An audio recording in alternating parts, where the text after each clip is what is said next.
Hello and welcome to episode 2 of Slapendipity, Hobos of Happy Slappy Town. My name is Devin, but you can call me Gibby, and I'm here with my co-host Eric, who you can call Hello, Eric. I'm Eric, and it turns out living with 6 animals is hard, and I just said, Are your animals distracting you? uh, no, no, no, no, no. Okay, They're just there, omnipresent.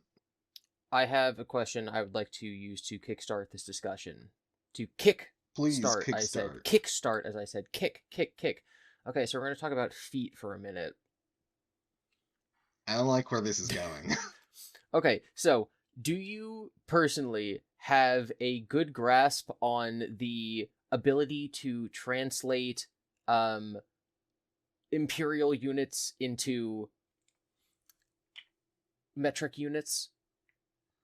Like inches into centimeters and like quarts and gallons and stuff. Yes.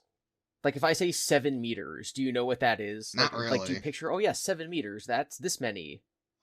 So, from playing video games, like what sometimes what I think of is like Elden Ring or MGS5 Phantom Pain, where like the default is in meters.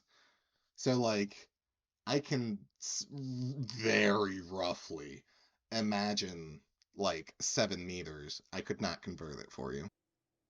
So like for me, when I imagine, if you're like that's 10 feet tall, I can like Uh-huh. create a virtual 3D 10-foot long pole and be like, oh, that's this tall. You know, I can relate it to myself. Like I'm 6'2", so it's like, oh, it's a little less than double me. Or like ceilings are usually 8 feet, so I'm like, okay, it's a little more than a ceiling. Yeah. So if you say 7 meters, I Uh-huh. don't know what that is, but I can very quickly be like, okay, a meter is like a yard, and a yard is 3 feet, so 7 meters is like 21 feet. Got it. But like I can't picture 7 meters. I have to translate it into feet first. Hmm. I see the thread now, and that was a lame kicking off point. um, Oh, you see why I said I want to talk about lovingly, feet? lovingly. I do, yeah. Um, yeah, I no, I don't know conversions. If video games did not have meters as defaults, I wouldn't even have the vague grasp that I do. Now, America wanted to be special, and we're like, we have our own units of measurement. And the We rest of the stole it world from went, everyone else. why? No, we took it from everyone else. Everyone used our system, Everyone then they else left made us it up? behind. Yeah, it's the imperial system. It comes from England. It's the French who ruined everything by inventing metric. It's always the French's fault. So I guess the No second part offense, of my France. question, yes, offense France, all the offense to France. I think the He second said it, part of not my me, I'm in the question's clear. gonna be a little lost. So Okay. I think a lot of people like meters like make sense in like okay this is you're a meter and a half tall or you're 2 meters tall, like okay that's a thing. I know what a meter is. What I've discovered is I have absolutely no idea how Celsius works. It's water. Like I know that 0 Celsius is 32 Fahrenheit, and I know that 100 Celsius is like 200 and something Fahrenheit, like it's the boiling point of water. Yeah. But I have literally no idea. Like, I do not know if 20 Celsius is like cold or hot or average. Like, I have literally no idea. And I thought about this because I was listening to this podcast, and there were two Americans and then I think a Canadian. And they were talking about Star Wars of all things, and they were like, "Oh, I wonder how hot like this planet that they're on is." And one of them's like, "Oh, I looked it up and it's 31 degrees Celsius." And then the two Americans just kind of like didn't respond because neither of them knew what that meant, but also weren't gonna like ask. Like, oh, I Of see, and just like kind course, of went along yes. with it. Like, yes, 31 Celsius. And me listening, I'm like, this tells me nothing. I have literally no idea if that is hot or cold or average. I have no bearing. I can tell you what a meter is. I can close my eyes and imagine a meter. I can also close my eyes and imagine 70 degrees Fahrenheit. But if you tell me something is 35 degrees Celsius, I don't even know if that's hot or cold. So I guess I was wondering if you have any concept of temperature measurement in metric. In metric. Not really.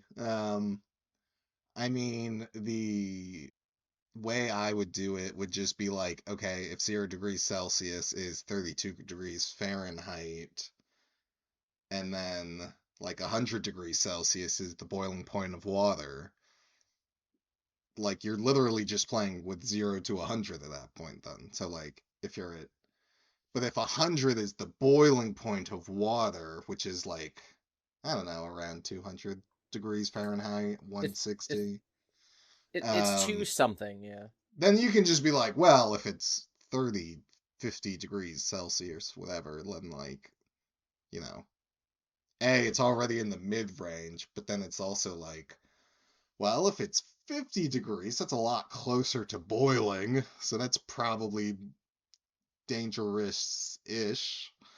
And then if it's like 30, you're like, ooh, that sounds like a crisp autumn day. Hmm. But I'm gonna see if I can. I genuinely, because like I wanted to wait to have this conversation, but I'm gonna look up what 30 degrees Celsius is right now. my I guess money the is other on part of it is just 72 like degrees. if you tell me, oh, if you tell me, oh, like the room, I just walked inside and it's 5 degrees cooler in here, I can be like, yes, I understand that. I can now imagine what it is in the other room. I don't know what the increments in Celsius are. Like, I don't know how big of a leap a single degree Yes. is, because it must be bigger, right? If where we have 200 degrees, they have 100, it must be a bigger leap between degrees. All right, so I looked it up. 30 degrees is apparently 86 Fahrenheit. I mean, I was pretty That's close. crazy. That's like so hot. Like, okay, so Yeah. 0 is freezing. I guess it depends on like what part of the world you're in, but like that makes it seem like the typical temperatures that it would be like around where like Happy Slappyville is, like around where we are, temperatures would range from like a little below freezing to maybe 100 in the summer. So that means that all temperatures we would use would be between like -5 and 35. Yeah, props. That's crazy. You know, that's what you get for metric badness. It's based off Yeah, it's the water. French's fault once again. I think I Maybe we should use our degree to measure things that humans would understand. no, no, no, no, no, no, no. It's I Celsius was is gonna say oh I was gonna say that I'm an imperial supremacist, but that's probably not a good thing to say. no, you yeah. Thank goodness you didn't. No, no, no.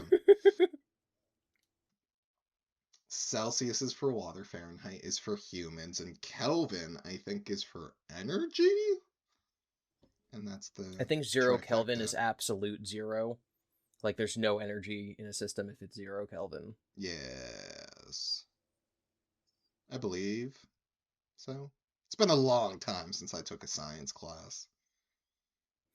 Speaking of science, I actually want to go back and talk about something we spoke about in episode 1 of our wonderful podcast. And if for some reason someone's watching this video, listening to this audio, and you got this far into the show and you didn't know that there's more before this, and you're still here, maybe you want to go check that out. Linked in the description if we have those. So, speaking of science, in our last episode, we had a little conversation about tarot cards. We did, yeah. The most And so scientific. I said that I had a story to tell about them. But before I get into that, I guess I wanted to ask you if you have any experience with them or what your thoughts are. Oh, I mean, I feel like it was summed up somewhat during the previous episode. I very, very casually do them, maybe like once a season or so, with my brother, and we'll just read tarot. I don't put a ton of stock into it. Anyway, yes, it is sometimes like a fun, quirky thing to do, and it's kind of like ghost stories, I think, for me, where like I don't believe in ghosts. I don't think they're real. I it, no, like 90% of the time they bounce off me. I mean, it could be sad or whatever if it's like a tragic tale or whatever. Um, But I'm not afraid of ghosts. Until I'm afraid of ghosts. When it's dark out and the mood is right and, you know, you're hearing this ghost story from like an expert, like ghost teller, and you're like, you know, you get goosebumps all of a sudden. You're like, oh, what was that? I don't know. Um, so kind of in that way of tarot, like quote unquote, like being real, of like, it's a fun, quirky thing to do. It's more useful as a way to just like get yourself to be reflective or introspective and like evaluate yourself for a minute. But then if you're in the mood for it, or you notice some weird patterns, then it's like, oh, maybe there is more to this, and then the feeling goes away, and you're like, oh no, it's just a fun, quirky thing. So I agree. I don't know if this is like the similar branch of thing. I think it is, but like horoscopes and tarot seem very similar in like the people who think they're real and things that I think are very silly and not real. So some of our friends have recently gotten into like pulling out a tarot deck and being like, "We're going to see what it says." And it's very often what everyone calls the horoscope effect, where you pull it and it's like, oh my god, it means that you're facing some struggles, but if you give it enough perseverance, you will overcome them. Also, you're a little bit of a strange, eccentric, unique fella, but you also have your quiet moments. And then every single person's like, oh my god, that is me. That's exactly me. This is amazing. Balls. So I think it's very, very, very, very, very, very silly. But some of our friends have recently gotten into it. And what they have a deck of tarot cards, but they're the size of regular playing cards, which immediately to me defeats the purpose. Because if I'm going to mess around with like tarot cards, they're supposed to be a little taller than regular cards. I don't want to be holding like the equivalent of a bicycle deck. That's not magical. So They had done it a couple times before I was like, okay, I'll pick a card. And I'm sitting there when I imagine these readings or diviners or whatever, I'm thinking there's some sort of like ceremony about it, where like the person reading the fortune needs to like shuffle the cards and like feel their spirit, and then they have you like do something or focus on something while you're like picking your card. But the way our friends were doing it was just like, no, you take the card, you shuffle it, you flip one, that's your card. I'm like, where's the pizzazz in that? Where's the magic? Like, all I'm doing is picking a Oh, random card out of a card deck that has slightly more cards than normal, because it has, like, death and the sun and the stars, as opposed to just, like, the normal 52 yes, colors. the major arcana and the Yeah. minor arcana. So I'd pull it and it would be like, you are making a decision about finances. And I'm like, well, like, yeah, I'm making decisions about my YouTube channel, but, like, I'm always doing that. How my YouTube channel relates to my day job and stuff like that. So I'm like, okay, it fits, but like whatever. So because a lot of people at my day job are talking about this now, this one woman who works there is like, oh, I have like 30 decks at home. I have like 30 different ones. I have one with kittens. I Oh, have one with Garbage Pail Kids. I have one with Buffy the Vampire Slayer. I have one with manga art. ooh. Just like all these different kinds of like multiple tarot cards. She's like, yeah, like my friends will just like give me a new deck for like my birthday or whatever. Or she'll be like, oh, this one I like waited for on Kickstarter for a really long time because like I really like the artist. So she's just like into it, like legit into it as an art, as a practice, as a fun thing. So she brings in like 6 decks one day at work and it's super slow. And so she's going around and like, oh, let me do your card reading. And she has all the pizzazz. She's like, I'm going to shuffle it and put my energy into it. I'm going to lay all the cards out, and I want you to put your hand over the pile and wave it back and forth a couple times until you feel like a tingling. And then I want you to touch your hand down where you're feeling the tingling and then decide which of your fingers is tingling more. And then of the cards that are touching that finger, you need to find the one that's like actually calling to you. And then you have to flip it over this way, and you can't have any negative thoughts in your head or like worries about what you're going to pull. You have to be like focusing on your question the whole time that you want answered. And I'm like, yes, this is what I'm looking for. True show This is the person. magic. Yes, showmanship. If I'm paying to go to someone to like read my palm or something, I'm expecting there to be a fog machine, you know? I don't So, know if that got me so bad. so, so, um, so like when I get my fortune, and I'm not gonna say it because it's just like a birthday wish, and it won't come true if I do. But like I was asking a very specific question. It wasn't like, oh great, Magicon Shell, will I ever get married? Maybe someday. It was more like, hey, I am currently having a conflict with one other person. Is this a thing that will resolve the conflict? And I pull a card, and as you probably know, or if anyone at home doesn't know, tarot cards have two different modes, right? There's upright and then there's reverse, which have different meanings. Reverse doesn't mean bad. It doesn't mean the opposite of the other way. It just has a very specific, like, different meaning. That way there's actually like 200 things that you can get out of your deck. Because there can be upright and reverse and all the extra cards, all that fun stuff.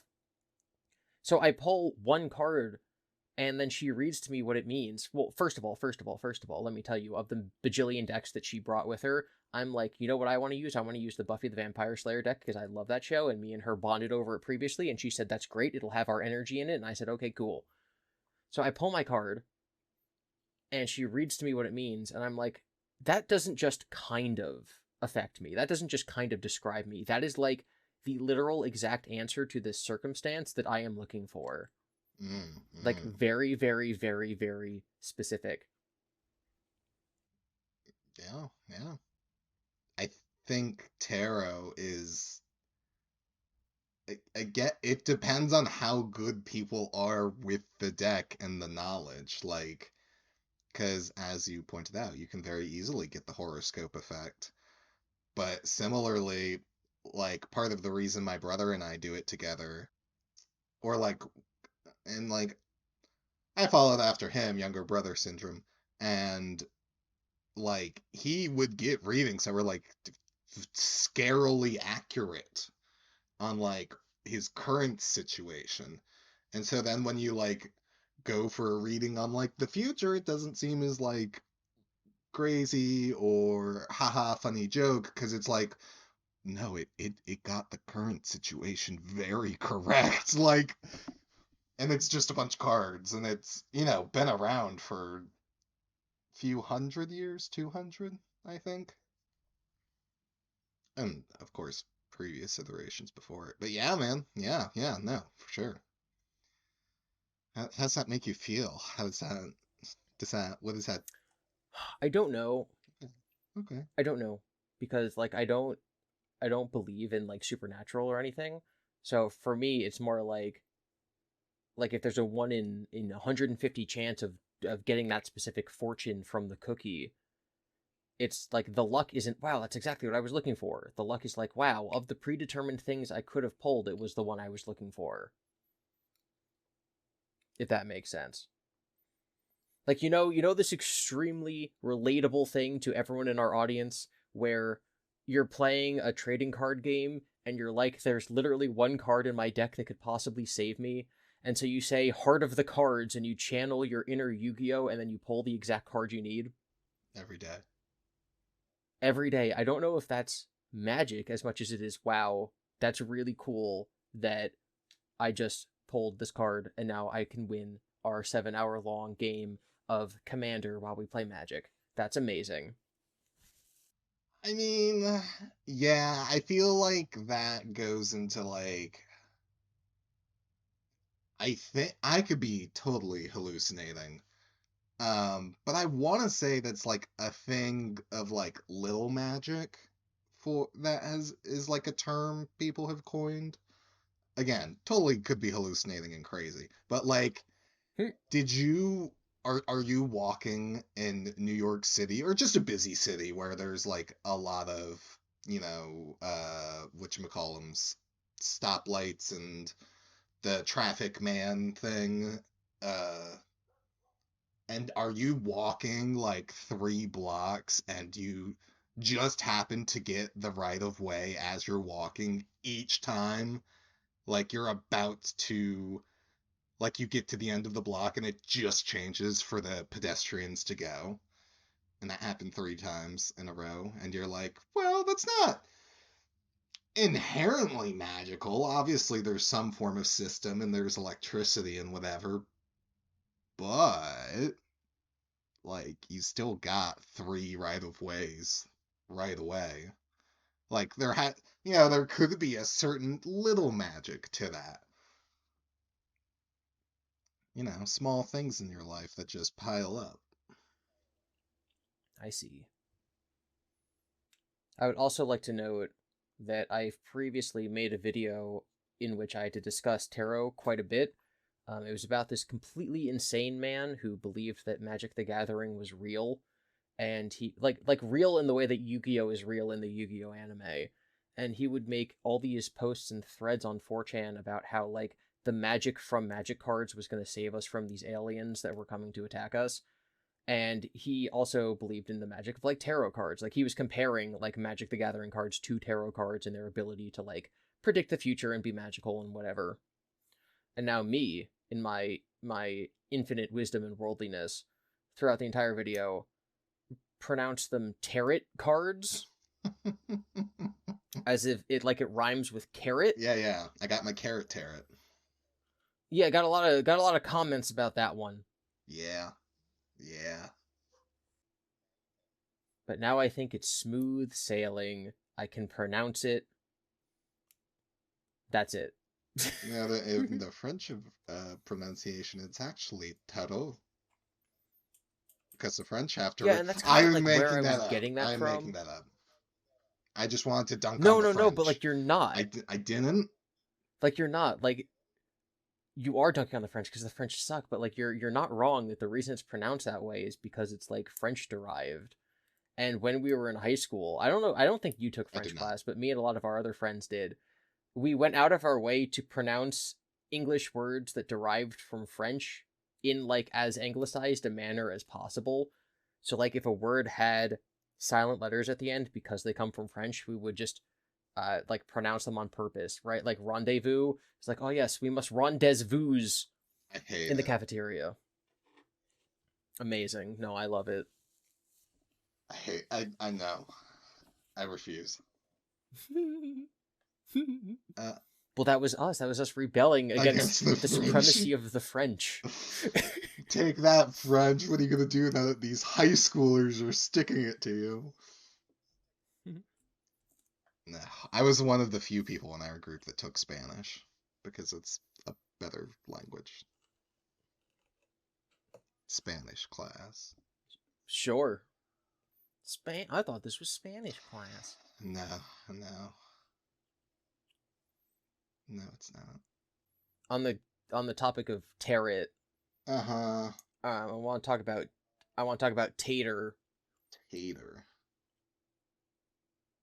So this is just something that I've noticed, especially working in an industry that sells a lot of tater tots, is that people generally think that things like tater tots or onion rings are like specialty French fries. Like French fries are like the bare minimum, like they're the vanilla ice cream of the fried side. And then tater tots, upgrade. Onion rings, upgrade. Waffle fries, that's kind of like putting sprinkles on your vanilla ice cream. And I believe that this is a genuine general held belief. Can you confirm that? I'd say tater tots are more like sprinkles just because of like shape and stuff, but yeah, sure. If you get like regular French fries or steak fries, people are like, this is what I signed up for. But if you give them the like tater tots, or if you're really young and really remember it, like the French fries that were like smiley faces from like back when you were a kid. I don't know if you could still get those. I would imagine. But yeah, people would lose their mind, and it always kind of baffled me.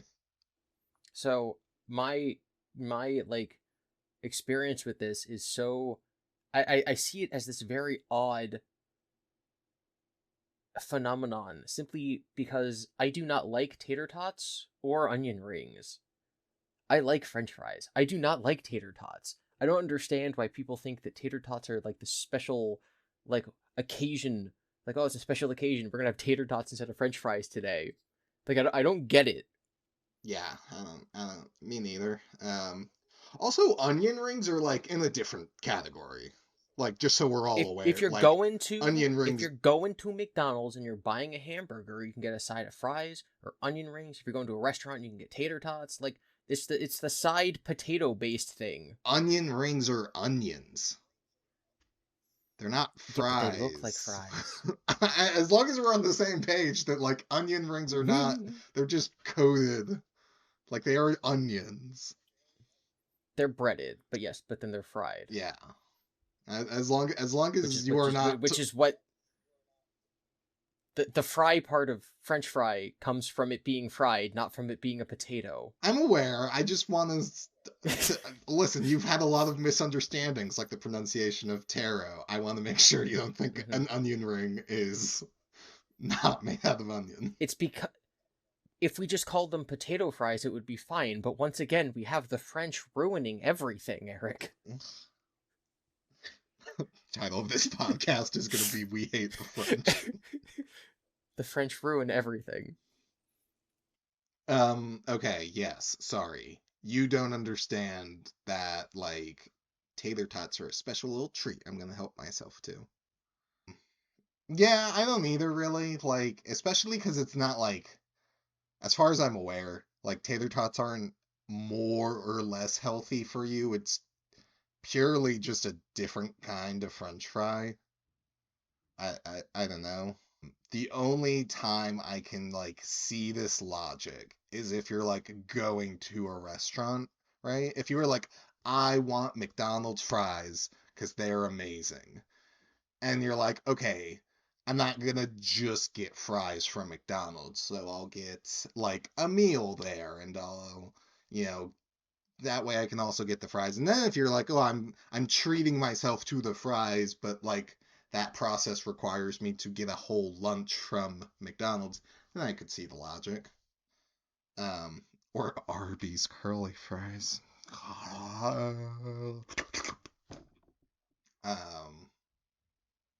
Those are the only fries I wouldn't make a whole trip for them, though.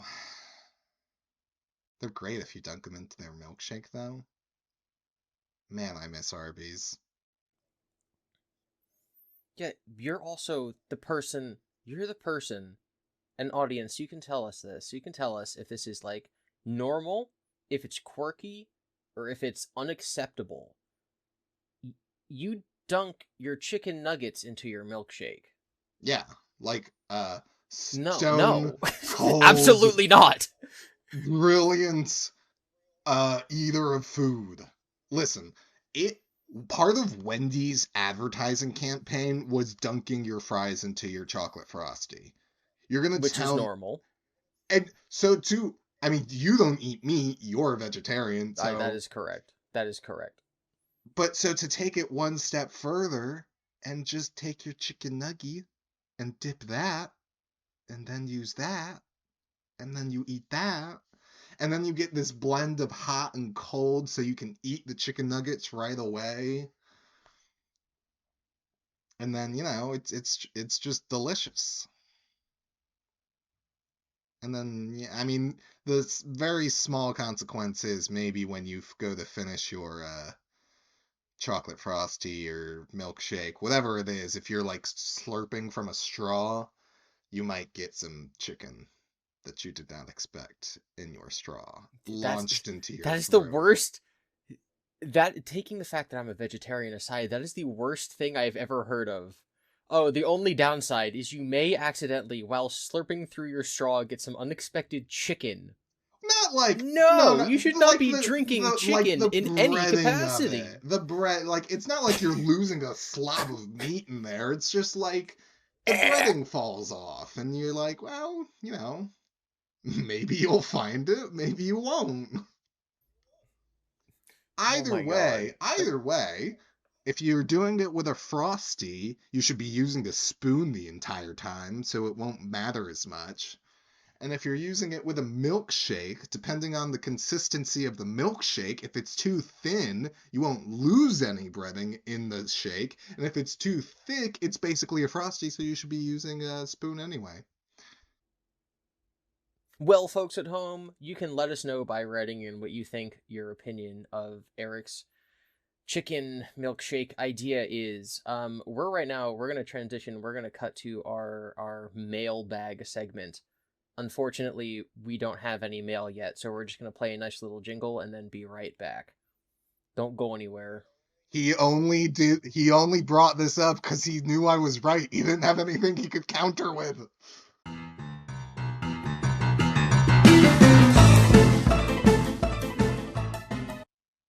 Hello and thank you, Legrand's Chase. That is our jingle. Welcome back to Slapendipity, Hobos of Happy Slappy Town. I'm Eric here with Devin. Devin, I believe, has something to say to our lovely, lovely all of us. Well, firstly, I would like to say that the name of the track that just played is actually Le Grandi Chase, because we do not speak French here in Happy Slappy Town. I'm not gonna say deja vu. I'm gonna say deja vu. Okay, so I want to start by actually coming up with a story that is a sequel to the story I opened our last week's episode with, where I told you that I went down to our local Happy Slappy drugstore and they said I didn't have insurance and so I couldn't get my meds, right? Right, with Mike. You recall this? Mike the psychic? Pharmacist worker who was a psychic, possibly. Mike the psych, yes. So I learned, this was like a big deal. I'm like, oh no, I don't have my medication. So I go to work, I do my work, whatever. Couple days passed, still don't have it, whatever. So I'm at work, and one of our mutual friends who works with me comes up to our general manager's office while I'm in there, and I'm sort of in the middle of telling him the same story I told on this podcast, which was the story of, Psychic Mike and his drugs. Which, I guess if I title it that, it's a little bit different of a story. But I was talking about how, like, yeah, I went in and, like, I didn't get them, so, like, I'm not taking them because I'm whatever. And she's like, oh, I don't know if this has anything to do with your story, because she only heard, like, the second half of it. But she was like, yeah, that last Monday, I, like, went into a pharmacy to pick up my prescription, and the guy said that the system was down nationwide, and so they couldn't run it through my insurance, so it would be $400. Ah. So what I learned from this random chance encounter was that it wasn't just me, it wasn't Mike being inept at his job after losing his previous job as a psychic. It is, in fact, there was a problem with the computer system at the pharmacy, and this affected multiple locations and multiple people. Quirky. Not very really. Quirky, but I like very, very horrible if there's like people out there who like, need oh their no, medicine. I missed a dose of my drug. I'm gonna like it's gonna cause some serious issues, like old people taking heart meds. Like that's really not okay. Yeah. The other thing that just confused me, I guess, is like I can't have been the first guy that Mike talked to all day, so he must have been there telling people all day long, oh, the system says you don't have any insurance, so it's gonna be hundreds of dollars. And then I walk up and he's like, oh, it says you don't have any insurance. I'm like, no, buddy. This must have been happening all day. The 5 people behind me in line must have been told the same thing I was told. So, like, what? Where's your paper sign taped to the front of the register saying sorry? Why are you, like, lying to every single person who comes in pretending that, like, they don't have insurance? Like, what? Crazy. You know what my tin hat theory is? What's your tin hat foil theory? Mike is still trying to keep his previous job going, has a side hustle of being a psychic, and is like, yeah, no, it's terrible. Oh, if you come on back later at 8 o'clock on the side of the building, I can tell you when you can get your drugs back, though. Because the system will be fixed. So, Mike the psychic is actually a drug peddler. That's kind of where we're going with this. You know, that it's not where I he sells intended them it good to shrooms. Go, but we kind of they'll open your mind, man. Landed here. Slappyville. We have a mayor. Well, we talked about him last episode, saying if he ever went to sell Happy Slappy merchandise, he should make it scratch and That's sniff. true. That's true. I was just kind of thinking of the mayor of Powerpuff Girls. You know where else has a mayor, Eric? Where else could they possibly have a mayor? Have you caught on to my style of have you caught on to my style of transition? I don't want to give it away if I do or not. I want that to be saved 100 episodes from now.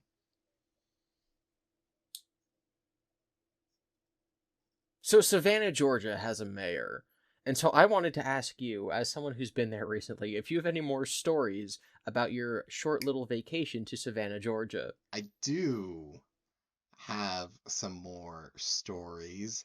I forget the exact options I gave you in the previous episode, but this was all my ruse because I felt a little bad because I listed out 3 options. You picked one, and I could just imagine our poor audience member going, but what about the other 2? I really wanted to hear about a time you read a comic book and felt some serious introspection. Oh, yeah. No, that one's not a good story. Yeah, that was one of the 3. Yeah, no, yeah. That's why I went, oh, yeah. I remember that. The other one was Pub Crawl. Yes, that was it. So I'll just blanket the comic book being introspective. I was already kind of existential.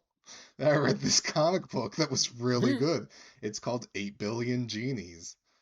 And then I finished it in one sitting, and I was just a little like, oh, this doesn't help with the existentialism. What's it about? Everybody on Earth, at whatever. I think the date is like 2018. Everybody on Earth gets one genie. Every one genie can grant one wish, not 3.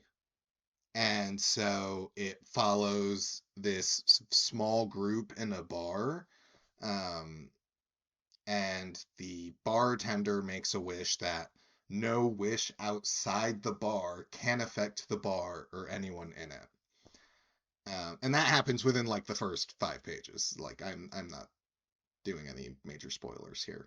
Is this a comic book or a graphic novel? Like, what are we talking about? It is a comic book. It is 8 volumes, issues, whatever you want to use. But it is like, it's been 8 issues. They have stapled all 8 together to make it one book. That is what I got. And so then it just follows this group. And then it, like, from the first 8 seconds to the first 800 years of, like, this one event and all of the, like, fallouts from that. And it, like, includes every single person. So, like, literal newborn baby to person on their deathbed each get one genie. And then, like, what happens from all of that. So on and so what on. happens It's a from very all good of that? book. I mean, that's... Yeah, you gotta tell me. That's some major spoilerinos. That's fine. And you should just read it yourself. Oh my god. How does it make you feel introspective? It just has like a... just some like... it kind of explores different human paths and emotions and like, I don't know, all the different ways that like things would go. I don't know, it's very good. It's just very good. Just read it. I don't wanna. I lied. No one gets to hear. Okay. No one's allowed to hear it. Got it. No one's allowed Eric's to wish. hear it. Oh no, that's not my wish. I would be much more smart with that. Okay, what would your wish be then, Eric? I don't know. It depends if you want to get all... Like, now that I've read the book, I know what the best wish is to make. Oh, it literally tells you the best wish? Kind of. Yeah. Um, Like what? I can't. It'll ruin the message. Bruh. One of the things I that's kind of fun about it is the I hope everyone liked that noise because that noise is staying in. Um, they do a lot of like not meta, so like they're all genies, so it'll be like, I wish America was the best nation in the world, and then it can cut to like North Korea being like, I wish North Korea was the best country in the world, and it's like, well, you guys are just gonna cancel each other out, aren't you? Because you're both dumb. Mhm. They're very like they very much get into like the rules of like having genies and one wish and like is your wish going to be a monkey's paw or is it going to be a genuine wish? How sincere are you about it? Like, are the genies playing favorites? Well, but then it also just like gives very human messages and like, hmm, what if? What if? I not you have to read it. What's the best wish, Eric? Spoilers for anyone who No, that wants to defeats the read purpose it. of If talking you're about it. just like a punk like Devin, that's fine. Um, it's something to the effect because it's been like a few weeks since I've read it that like everyone loved each other and received loved how they wanted. Like basically, like people were just more loving. Like not world peace, because that would impose radical ideas per or it could. So like everyone's just a little bit more loving and everyone receives a little bit more love. Is that what you would wish for? I don't know. Part of me is like, hey, I could get superpowers. That'd be cool. Um, but one of the things it like brings up is like, a lot of people in the right, if you have a wish and it goes up against someone else's wish, those wishes could oppose each other. So if you want to make like a broad, like, I wish for world peace, or I wish it was a zombie apocalypse on the world, like, you have to wait until there is no one left that can oppose your wish, Mhm. because otherwise they'll just cancel out. And that's why like deep or personal wishes are more likely to come true, because it's like on such a smaller scale, it's probably not going to get opposed by anyone else's wishes. And it goes into like, hey, what if a corporation, how would they take this? Hmm.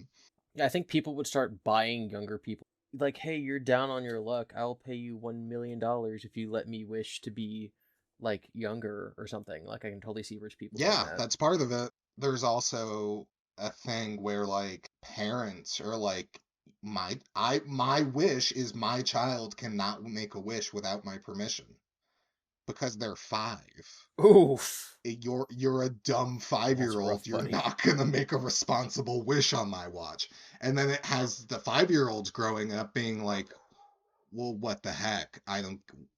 Why did you do this to my body? Essentially, why are you like restricting me? And I don't like. Why did you think I was gonna make a bad wish? Like, what do you know? It also like one of the like one of the things that hit hard was like one of the main characters. I said spoilers earlier. We are full spoiler territory. Um, one of the kids in the bar is like a 12-year-old because his dad is a drunk, and he's like, "Come on, dad." And then the genie stuff happens, and so he basically wishes to be a superhero. He like makes up his own superhero with his own power set but it's for his parents. so that he can find them a good place to live. And his genie is like, wow, that's very, like, you want to be a superhero, sure, but you want to be a superhero so you can find somewhere suitable for you and your family to live, and that's very noble. So this 12-year-old is like basically becomes Superman, kind of like Shazam, um, right? Where like it's a child who is now basically a fully grown adult, but still the mental faculties of a 12-year-old. And so he runs into this other group of superheroes, and they're like, he gets brought in by that group, and the leader is like, we gotta. I see you're a good person because you wanted to be selfless too, and we have to stop all these monsters and people abusing their wishes because, they were selfish with their wishes, and now they're wreaking doom on the planet. And so it does that for a little bit, and the 12-year-old that like has been fighting crime and it's taking its toll, and he's like, what am I doing? Am I killing people? Is that bad because they're monsters? But uh and so the hero that he's been looking up to is dying, gets like wounded and is dying, and he's like, you know Captain Hero Man, what am I like, what do I do? And he's like, you know, I'm not sure. I'm sorry. And he's like, what do you mean? You always had the answers. Like, da da da. And he's like, oh, well, you know how you're 12? I'm 11. Bruh. And like, the idea that like all of these superheroes are trying to better the world and help it change for the good are children who presumably a majority of them have wished to be superheroes to enact change on like in a positive good way on a mass scale, and they die because we killed them and they just wanted to make the world better. Like, oh no. um it's very good, huge recommend. Who wrote it? I forget. What's it called? 8 Billion Genies.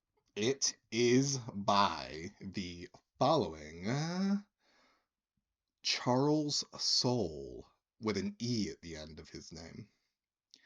And Ryan Brown, Huh. with an E at the end of his name. Apparently they're gonna make a movie. Yeah, there's been talks about that. I think they were.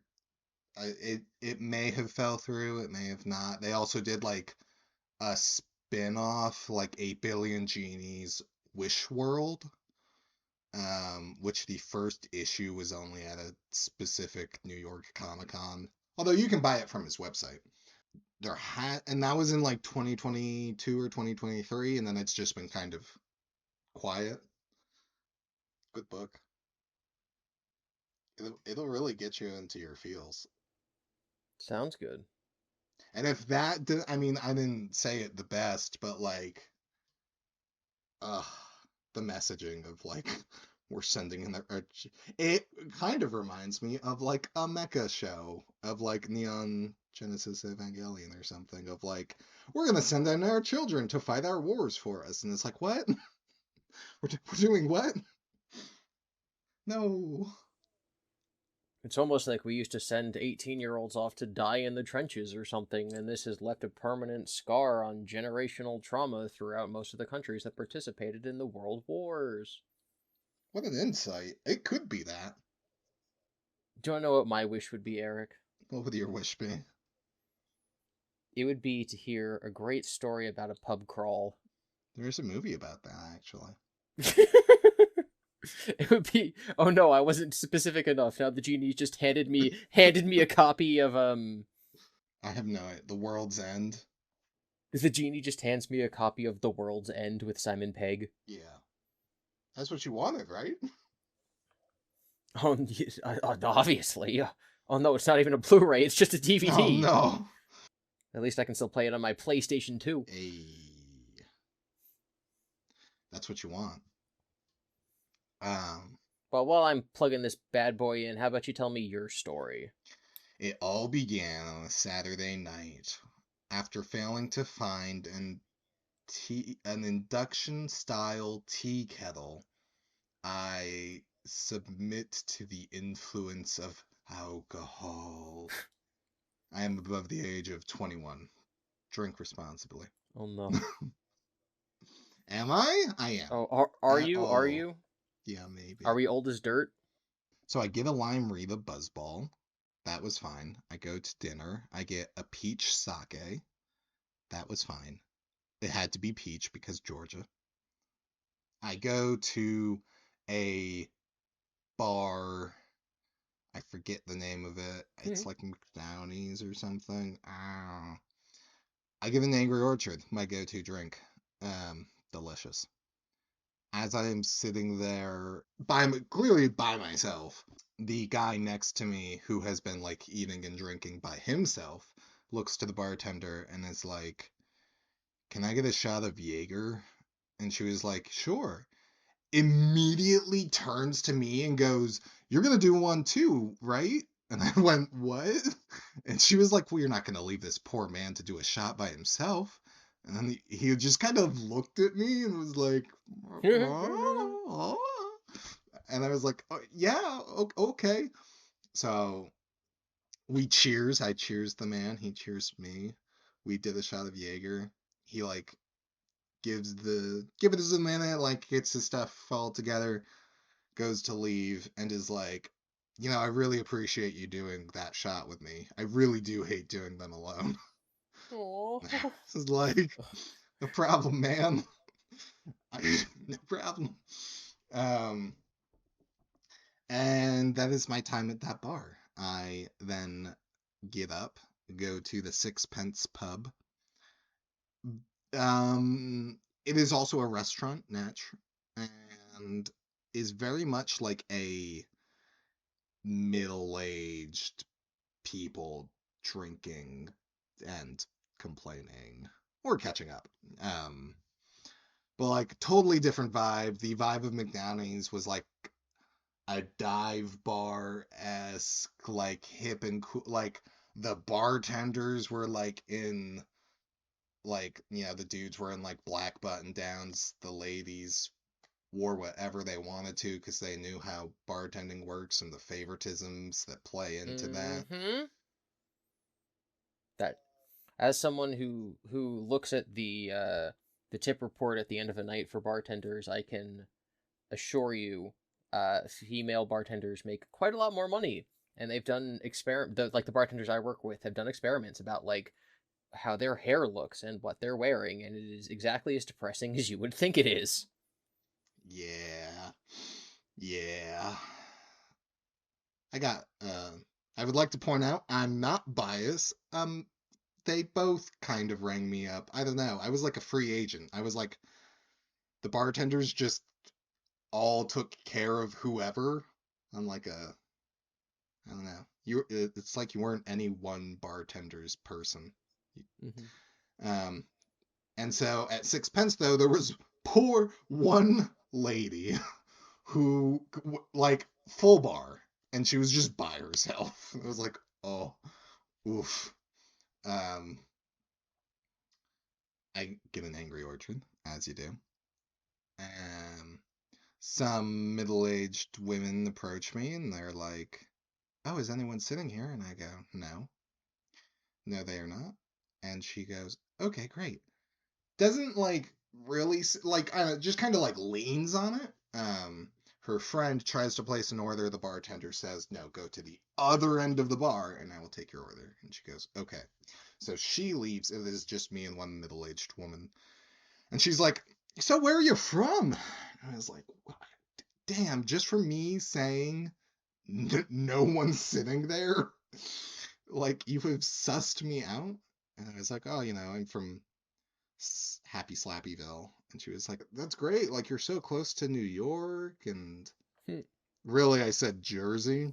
She wouldn't have known where Happy Slappyville is. No, but just from the name, you can tell that Happy Slappyville is in New Jersey. Like, I don't think that's too complicated. I mean, I guess. She was like, oh, you're so close to New York and Philadelphia and whatever cities are in Jersey. And I was like, yeah, it's fine. Like, where are you from? And she was like, oh, I'm from Atlanta. I'm just down here in Savannah for the weekend. And I was like, oh, that's cool. And she was like, yeah, it's like a 4 or 5 hour drive, though. Wait a minute, wouldn't you have had a long drive? And I was like, yeah, it was long. It was like 10 hours at I hit a least. And bucket. It's fine. no, that didn't happen yet. Um, and she was like, oh, wow, that's crazy. And I was like, yeah. And part of the thing I wanted to say to her is like, what do you like? I don't know. The realities of living in Jersey, but not going to Philadelphia or New York because why would you? Ugh, they're fine for now. Um, so we like chat for a small bit. Basically, that conversation. Her friend comes back and goes, "All right, let's go," and she's just like, "Oh, okay," and they go somewhere else. I don't know exactly what happened. They did not get drinks though. I then use Google Maps to find me a new bar. I find a bar called The Wormhole half an hour away, which is excellent because it'll give me some time to sober slightly up, so I am not too hungover or anything. Mhm. I walk the half hour to the Wormhole. As I pass the comic book A shop, what? what? The Wormhole, A that's the what? name of the bar. Oh, I thought this was going somewhere way different. No. As Okay. I walk there, I pass a comic book shop where I bought 8 billion genies that I take a mental Okay. note of. I did not buy it yet in this point in the trip. There's a lot of time shenanigans that have happened because I've told various stories out of order. So I just make a mental note that there is a comic book shop, and across the street, more or less from the comic book shop, is a place called the Water Witch Tiki that I pass. I go to the wormhole and I stride in immediately into like a person standing right next to the door going, what are you doing? And as I take in the surroundings of the wormhole, it is metal, it is punk, there are bikers, there are people playing pool, there is a live punk metal band. It is not my scene because I'm a little coward. So I go, oh, I just want to sit at the bar. And he goes, that'll be $18. And I do the mental math really quick of, I have to pay $18 just to sit at the bar? What is the, no, no, no. So I politely go, I'll pass, sorry, thank you. And I turn around because, by golly, I've never heard of a cover fee before, and I'm not doing it for here. Cover fees are totally normal for bars, apparently. I remember the Water Witch Tiki that I passed earlier. I go inside. No one to ask for a cover fee. There's a lady playing an acoustic guitar. I sit down at the bar and open up the menu. Find a drink called the Saturn. Don't ask me what's in it. It was good though.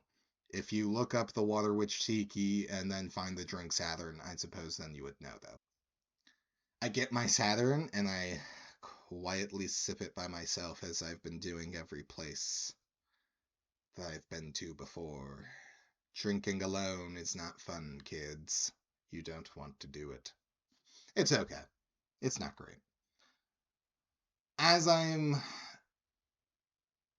sitting with my drink, a group of college kids uh, come up about, I think it was like 2 boys and 2 girls.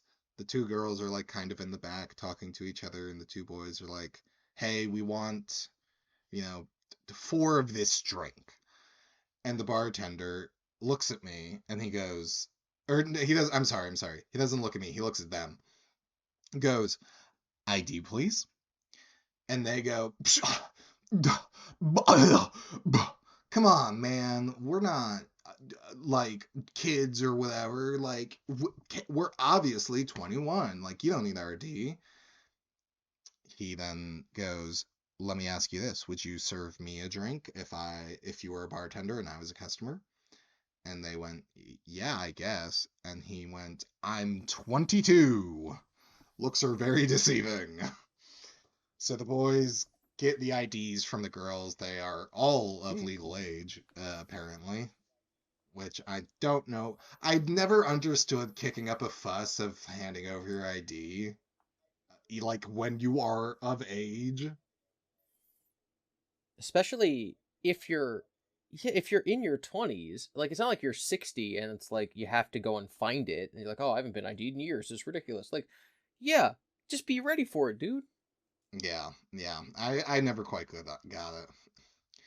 So he gets their drinks handled, turns to me and goes, shut them up pretty quick, huh? And I was like, yeah, you tell him. He was a very cool bartender. Then, I believe, what happened exactly? Some time passes. I'm drinking alone. That's fine. Whatever. We don't have to look into it.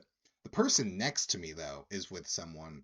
And then eventually, like, there's like just one chair, I think, in between us.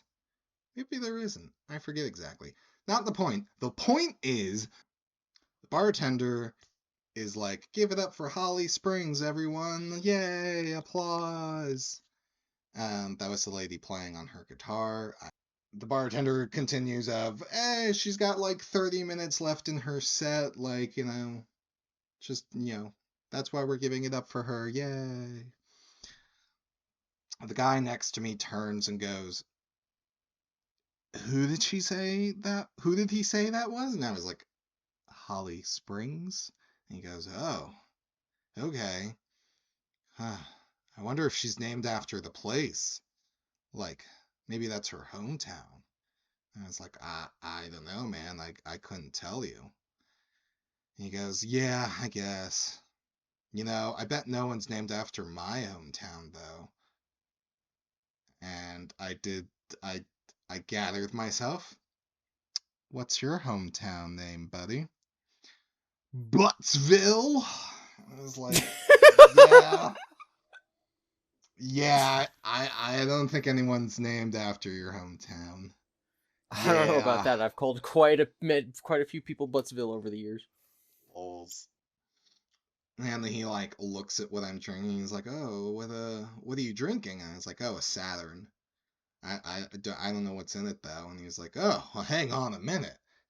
Pulls up his phone, pulls up the digital menu, looks into the Saturn, reads off each ingredient in the Saturn, and goes, "That's good. That's good. That's good. That's okay. That's good. That's good. That's good." And he's like, wow, that sounds like a pretty great drink. I'll have to get that next time I'm here. It's kind of a shame, though, because what I got, and he just like puts his drink in front of me, is terrible. I hate it. And then proceeds to drink from it. Do you aspire to be that kind of older man at a bar talking to a young man when you're that age? No, he was around my age. Oh, never mind. I don't know why I was picturing some 60-year-old Southern guy. No, he might have been younger than me. It's Oh, hard to lordy. say. He was just drunk. Um, so we talk a little bit about like, the drinks and stuff, and the name of the bar is the Water Witch Tiki. So naturally it's tiki themed. So naturally there's a TV in the bar because all bars have TVs, which means what is playing on the TV, Devin? Sports ball. Not sports ball, bad. One more. Harry Potter. It's the Water Witch Tiki. You said Come on. which? Tiki. Finding Nemo. Close enough. It is a I mean, I couldn't hear the audio from it, so I don't know if it was just moving pictures or if it was a specific documentary. But it was ocean life and like just cutting from like fish to other types of fish and octopus and stuff like that. So as we're sitting there, we kind of hit a lull in our conversation, and this on the TV it cuts to like an octopus on the seafloor, blending into its environment and just kind of crawling around, adapting its changes as it crawls to be more authentic for camouflage. This man turns to me and goes, "That stuff is crazy, man. That's weird." And I was like, "Yeah, yeah, yeah, it's crazy." He was like, "Yeah, that's like, but it's like it's not real. Like that in space, it's just fake. It's all the government." And he Oh looks at me. no. He looks at me and he sees the face I'm making, and I couldn't. I was very clearly making a face of like, dude, what are you talking about? Not to like be like I just didn't. I was just so caught off guard. I couldn't like hide anything, and he saw that and was like, but like, whatever. And just sipped his drink, and I was like, oh, I'm sorry, my guy. I didn't mean to make you feel bad about yourself or upset or whatever, but like, what a take. What a spicy take. Um, so then like a few beats pass, he turns over to his friend and he's like, "Hey man, if we want to get those steaks, we really need to go." And his friend agrees, and he turns back to me and he is like, "Well, it's been a pleasure talking to you, man. But I gotta go." And then he's, introduces himself. I introduce myself of like, it's been a pleasure talking to you. And they walk out of the bar. And I go, "Okay, that was that man. Okay." And I go back to my Saturn. Within minutes of them leaving, as if I was a magnet or a silhouetted beacon or something, um, episode 1 callback. 2 middle-aged women come into the bar. I am sitting at the bar, right? So I am, imagine someone sitting at a bar, 2 middle-aged women walk in. I'm sitting at the end of the bars. I like sitting at the end of the bars. One of the 2 women comes up right next to me with her shoulder, rubs it up against the back of my shoulder, and goes, "Do you know this bar? Will you take us there? We're so drunk. We need to get more drunk." And I just don't move. And I was like, "No, sorry, I don't know that bar." And she's like, "Oh, we're so," and then who I'm assuming is like her sister or her twin, like comes in and is like, "No, stop it. It's fine. You don't have to take us anywhere. I'm so sorry. We're so fucked up. We're so drunk. It's fine. We need to go home, if anything." The other sister being like, "No, I want to go to this bar and we need to get drunk." Like this just kind of goes for a while, and her sister is like, "No, we're fine." Um, so eventually, the sister that wants to get drunk is like, "I'm going to the bathroom." She goes to the bathroom.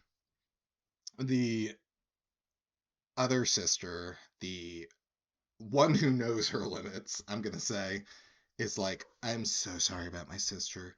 You like feel free to ignore her when she comes back. Like you don't have to take us anywhere. We need to go home, or if anything, like it's fine. You're fine. It's fine. Whatever. Don't feel pressure." And I was like, "Oh, okay." Her sister comes back out of the bathroom and is like, "Who's ready to go to this bar? We're gonna get drunk." And she was like, "Did you want to come with us anyway? And we'll just find it." And I was like, "No." Um, they leave the bar. I don't know what happens to them. I Oh no. hope only good things happened. But they I left the hope they bar and are I wasn't well. going to follow. And They did not get any drinks either. They just came in and just tried to, I guess, pick someone up to take them to the bar.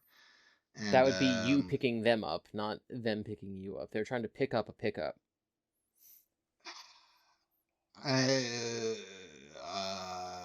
Too many words in the same sentence there for me to follow along. So, as I'm about to finish my Saturn, a different bartender walks out from the back of the bar I have not seen all night.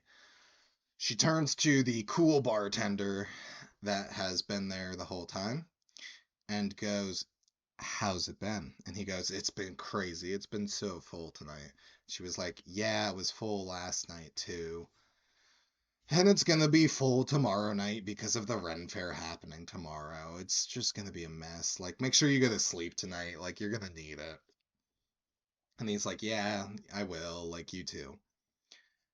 And me, sitting right next to them, overhearing all of this, I turned to the lady, who was the bartender that came out from the back, and was like, "Excuse me, did you just say there was a Ren Fair happening tomorrow?" And she was like, "Yeah, across the street. Uh, there's gonna be a Ren Fair." I was like, "Cool, thank you." And then she walks away. I finish my drink as Holly Spring finishes her set, and I walk out the door and make it back to my van. And that was my night of pub crawling. That could have been a short novel. Like, I would have read that in high school English class. Thank you. They would have asked us Thank to, you. like, what's the symbolism of the What Ren are the Fair? themes? We would have talked for, like, an entire class period about what the Ren Fair symbolized, and then you, as the author, would get these emails from these pretentious teachers, and your response would be like, "There was a Ren Fair, and It I met was a this Ren artist, and then Fair. I went to the Ren Fair, but the artist wasn't there, or they were there, but I didn't run into them." You can hear about that on episode 1 of Slapendipity, Hobos of Happy Slappy Town. That'd be a really obnoxious email to get as an author. It's like, why are you trying to plug your own thing? I'm like vibing, doing my own thing. I get it. You're young and struggling, and you need to get yourself out there. But come on, I thought you had a question about my short story. That's actually so funny. I have a short-ish story about this woman who one time came in when I was a bartender. Technically, I was the overseer of the bartenders. I was the manager, and we had 2 other bartenders on there that night. One of them was a young girl, early 20s, and the other one had like stepped away for a minute. I think that's why I was specifically behind the bar when this lady came up. So she walks in. It's so slow. It's so quiet. The other non-bartender staffs are just kind of like hanging out by the bar, conversing with each other, conversing with the bartenders, whatever. There's like 3 or 4 of us. I think one of our other managers was there on her day off, so she was literally just sitting at the bar in her civilian clothes. And this lady comes in, and she's like, she sees my name tag, and she's like, "Devin, is your name Devin?" And I say, "Yes." And now I've dealt with some very angry customers before, and this lady is obviously slightly intoxicated. So in my head, I'm running through all these possibilities, doing these calculations like, did she have an issue with me last time she was here and I don't remember her, but she just remembers my name is Devin? Does she have, like, an ex-boyfriend named Devin that she hates, so she's about to tell me how stupid my name is? Like, I don't know what's going on, but all she does is look at me and very accusatorily say, "Is your name Devin?" And I say yes. And she's like, "Devin, you have to unbutton that shirt." Oh I was like, my "What?" gosh. She's like, "You can't be up there, with your shirt tucked in, all those buttons, button up all the way up. You gotta let loose. You gotta show off some stuff." Oh I my was like, gosh. keep in mind, at this point, I would have been like 27. And, this lady's like, middle aged, like older. But still, it's like a 27-year-old me being like, "I don't know what to do in this situation." It's a little sad. But yeah, she's like, "Yeah, like Devin, can you like unbutton your shirt?" And I was like, "Well, no, because like this is part of my uniform." And she's like, "Come on, just do it a little bit." And then, the other manager who's there on her day off is like, "Yeah, Devin, do it a little bit." And the other bartender is just like giving me looks, like laughing. Everyone's giggling along.